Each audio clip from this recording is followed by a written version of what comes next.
దుబాయ్లో భారతీయులతో పాటు పాకిస్తానీలు కూడా చాలా ఎక్కువ సంఖ్యలోనే ఉంటారు. అక్కడ ప్రతి డిజర్ట్ సఫారీ లాంటి నడిపేది వెహికల్స్ నడిపేది అంతా పాకిస్తాన్ వాళ్ళే. అనేక పనుల్లో పాకిస్తాన్ వాళ్ళు ఉంటారు. మంచి శారీరక శ్రమ జరిగేటటువంటి పనులన్నింటిలో వాళ్ళు ఎక్కువగానే ఉంటారు.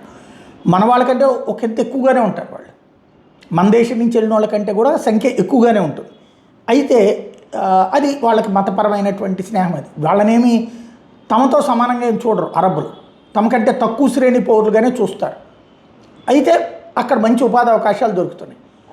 కానీ ఇప్పుడు దుబాయ్ పాకిస్తానీ వర్కర్స్ని పంపించేస్తుంది. కొత్తగా ఎవరిని రావద్దంటుంది. ఎందుకంటే ఇరాన్ తరపున ఇరాన్తో చర్చలు జరుపుతున్నటువంటి వేళ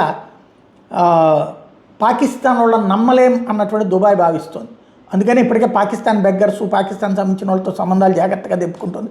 ఈవెన్ ఇంకోటి, దుబాయ్ ఇజ్రాయెల్తో సంబంధాలు పెంచుకుంటుంది. ఈ నేపథ్యంలో పాకిస్తాన్ ఇరాన్ డిప్లొమసీ బేసిస్ మీదన పాకిస్తానీ వర్కర్లని బయటికి పంపే ప్రక్రియ లేదా తగ్గించుకునే ప్రక్రియ చేస్తుంది అన్నట్టు న్యూయార్క్ టైమ్స్ లాంటి వాళ్ళు ప్రొజెక్ట్ చేస్తున్నారు.